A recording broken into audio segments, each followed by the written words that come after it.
pues ya se encuentra con nosotros nuestro queridísimo Julio Astillero, que ya está acá y que pues ahora sí que hoy fue la estrella de la mañanera, Julio Astillero, con una sección del quién es quién, en donde hace, mi querido Julio, pues una suerte de comentarios que en opinión de muchos, ahorita lo comentábamos, desafortunados en muchos sentidos, pero qué mejor que platicarlo directamente contigo, Julio Astillero. Bienvenido, un gusto que estés con nosotros.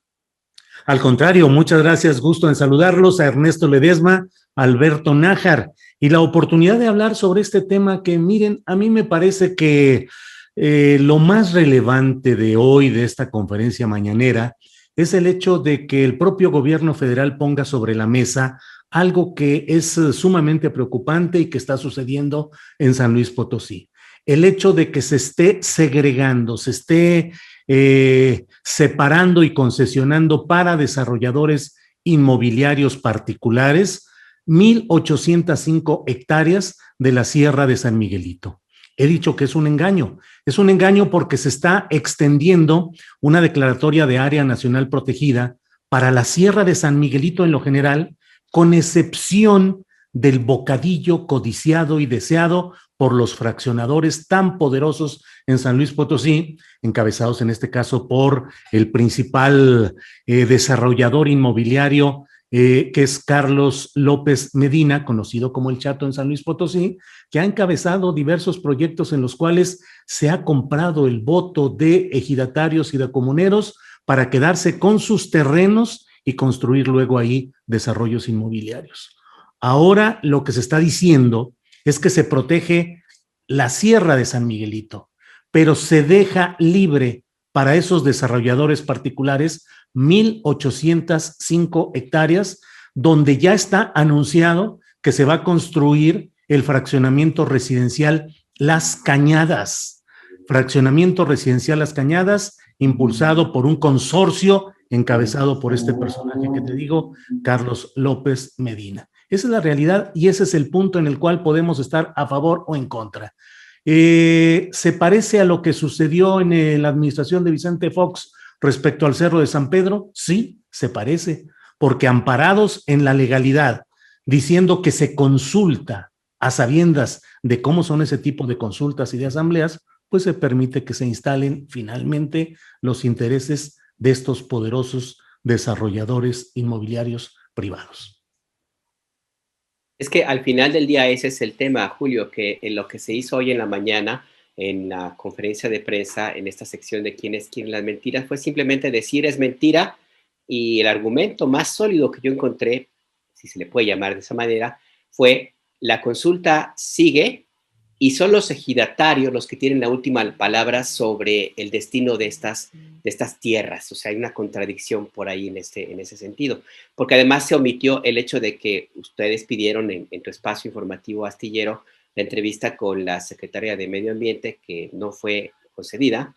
Y también se hace a un lado, me parece algo que también hemos abordado aquí en Momentum y tu espacio, Julio, en el hecho de que las asambleas de ejidatarios, justamente en ese mismo proceso que ya conocemos, han sido infiltradas para favorecer desde allí también el que se cercene este espacio tan importante y codiciado de reserva natural para un desarrollo inmobiliario, Julio. Por eso es importante que quede claro el fondo del asunto que no se tocó. Quisiera pedirte un comentario sobre esto y también sobre tu opinión sobre este ejercicio en general de la sección quién es quién en las mentiras, en noticias falsas, Julio. ¿Cómo lo ves? Abordo los dos temas, Alberto. Por un lado, desde luego, el tema central es la cesión de estas 1,805 hectáreas a desarrolladores privados. ¿Cómo se va a hacer? Pues con ese mecanismo por el cual invitamos con mucha insistencia. Adriana Buentello estuvo insistiendo y que si no se podía un día, sino otro, que salía de viaje la secretaria, pero la próxima semana, en fin. E insistimos hasta que quedó en firme una entrevista con la secretaria Albores. faltando 30 minutos o 40 minutos, nos avisaron que se cancelaba por un compromiso de última hora de la secretaria y que en todo caso nuestras preguntas las hiciéramos a alguien que era algo así como el director general de áreas nacionales protegidas. Nosotros insistimos en que la petición había sido siempre a la secretaria Albores y que queríamos preguntarle exactamente lo que sucedía. Ese es el punto y además me permito, Ernesto y Alberto, extender la visión hacia lo que sucede a nivel nacional, donde cada vez más son los puntos rojos respecto a la poca efectividad de la Secretaría del Medio Ambiente y del gobierno federal en general para la protección del medio ambiente y de la ecología y el abrir paso a desarrollos tecnológicos, mineros, inmobiliarios de toda índole. Creo que hoy lo que ha sucedido en la conferencia mañanera es tratar de frenar lo que es ya un movimiento creciente en todo el país de rechazo a estas maniobras legaloides que finalmente terminan dañando a la ecología. Recordemos que el propio Andrés Manuel López Obrador, como político en campaña, en acto público en San Luis Potosí, fue el primero en firmar el señalamiento de los opositores a este ataque contra la Sierra de San Miguelito, fue el primero en decir que no se permitiría ese tipo de acciones ni en lo general de la Sierra de San Miguelito, ni para favorecer a desarrolladores inmobiliarios. Y la primera firma es la firma de Andrés Manuel López Obrador antes de llegar a la presidencia de la República. Es parecido a lo que pasó en Morelos. También en Morelos, Andrés Manuel López Obrador apoyó el movimiento contra el proyecto integral Morelos, en particular contra la instalación de una termoeléctrica, y finalmente se hizo una consulta sin ninguna validez, una consulta hechiza para decir que esa gente aprobaba que sí se desarrollara el proyecto integral Morelos. Respecto al tema de quién es quién en los enojos superiores, yo creo que el tema de la comisaria García Vilchis es un tema realmente desastroso y que va en contra de la intención de exhibir con pulcritud y con autoridad profesional el tema de las mentiras y de los errores que se cometen en el periodismo. Pero la presidenta del Supremo Tribunal del Oficio Periodístico, la señora García Vilchis, que es una activista de Morena, que fue candidata hace poco a un puesto de elección popular a nombre de Morena, compañera de un candidato a otro puesto de Morena, pues ha convertido este episodio en una especie de ventaneando mañanero, en el cual lo que está haciendo es desacreditar la posibilidad de exhibir con autoridad profesional, con imparcialidad, con objetividad, con calidad, los errores y las mentiras que sí se están produciendo en contra de la llamada Cuarta Transformación. La señora García Vilchis está actuando como desde el principio de manera tropezante, imprecisa, tendenciosa y demagógica. No basta recitar el ABC del boletín de prensa sobre un tema para pretender desacreditar hechos y señalamientos concretos. Por ahí va mi idea, Alberto. Gracias, Julio. Julio, en sentido estricto de estos planteamientos que hace esta chica hoy en la mañanera, tratando de desmentir lo que tú has presentado con datos, pruebas, entrevistas y demás. En sentido estricto, ¿en qué se equivoca ella? ¿En qué miente ella al tratar de desmentirte sin las pruebas, sin los datos, sin nada, Julio Astillero? Mira, me parece, en primer lugar, la recurrencia a los tweets es un nuevo género de indagación periodística. O sea, lo que hubo ahí son tweets, no es una columna formal, no es un reportaje, no es una investigación, pero sostengo, como todos los que publicamos en Twitter, pues sostengo lo que ahí he precisado y que está amparado con lo que he visto y conocido. He conocido los contratos que hacen firmar a los ejidatarios. Al otro día de la asamblea sobre la cual se ampara la Semarnat y ahora la señora García Vilchis, publiqué un video en el cual se ve al presidente del Comité de Vigilancia del Comisariado Ejidal recibiendo 10,000 pesos de una persona que llega en un vehículo automotor, le entrega 10,000 pesos y le dice, cuando tengas este papel, te entregamos el resto. Ese ha sido el modus operandi en San Luis Potosí y en muchos lugares, pero en San Luis Potosí el pagar, el comprar el voto y el tener la firma y el sello de autoridades que permitan que se hagan este tipo de maniobras. Exactamente cuál es el punto en el que se equivoca la señora Vilchis. Yo creo que el hecho de no atender mi señalamiento concreto de que desde luego entiendo que hay una protección al área general de la Sierra de San Miguelito, pero lo que señalo es que el botín codiciado, el de las 1,805 hectáreas que dan hacia la ciudad de San Luis Potosí, son las que le están cediendo a proyectos inmobiliarios que ya están en curso. Creo que ese es el punto exacto en el cual habremos de ver si es verdad o es mentira. ¿Van a ceder 1,805 hectáreas para desarrollos privados, sí o no? Y también veremos si ese desarrollo no está ya convenido desde antes para construir el fraccionamiento Las Cañadas con una empresa encabezada por Carlos López Medina.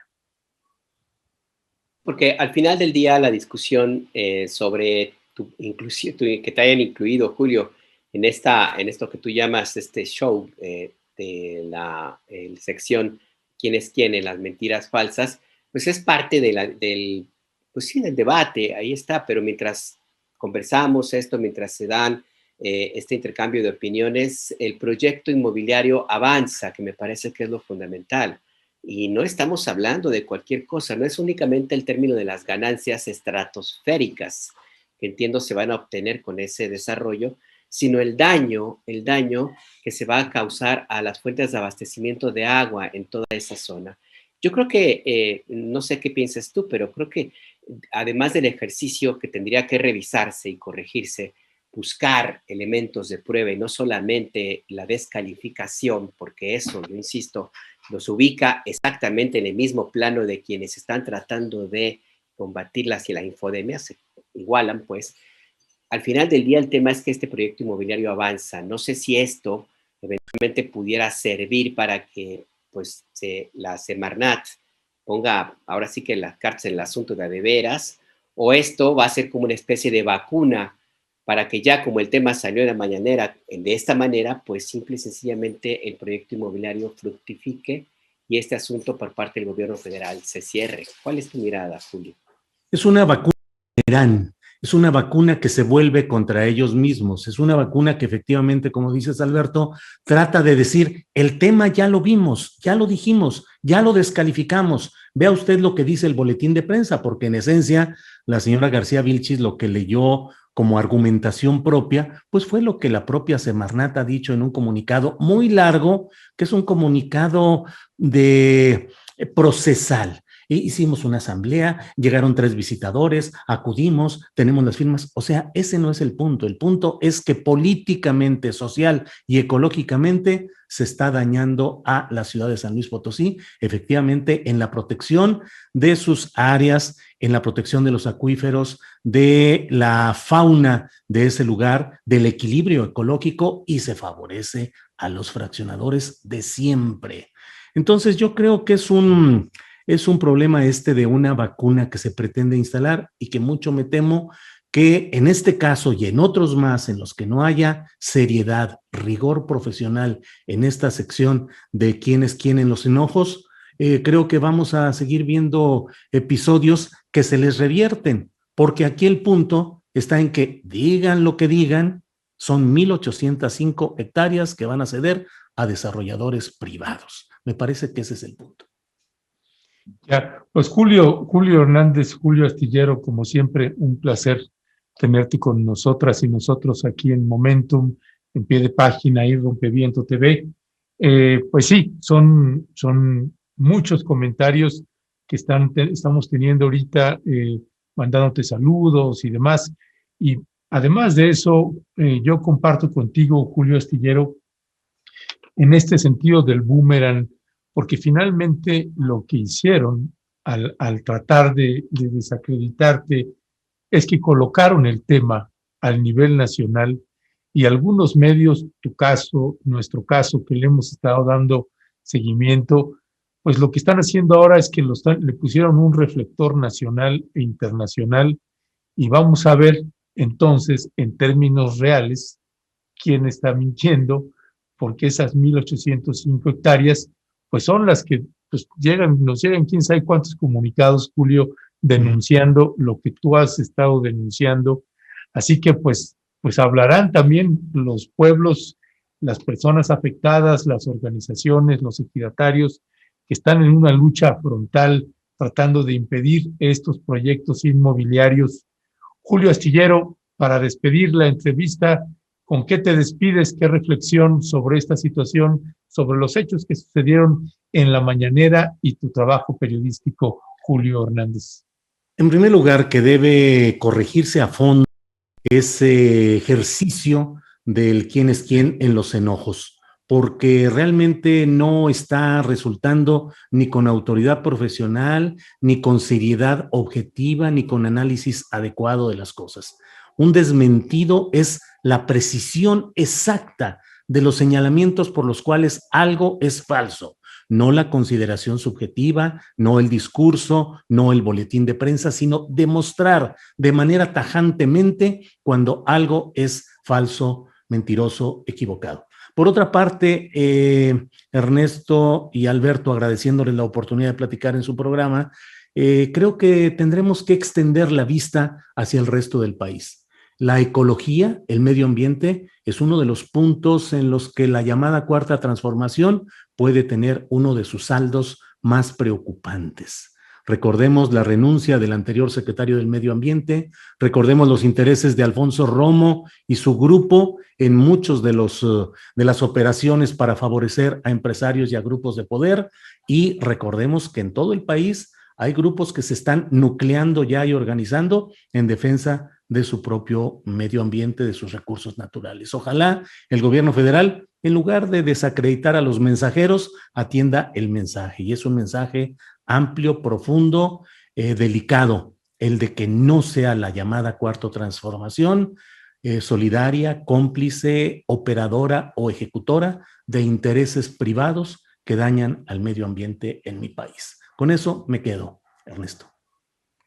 Muchas gracias, Julio. Y es importante exactamente poner la mirada en los pendientes, en los compromisos que hubo en su momento en la campaña electoral y que permitieron también que este equipo de trabajo gobierne al país. Y me parece que allí tendrá que haber una mirada autocrítica y una revisión de lo que falta y de lo que han hecho bien, que han hecho mal, pero sobre todo la forma como lo han hecho, que me parece que hasta ahora no ha sido la mejor ni la más adecuada. Julio, muchas gracias.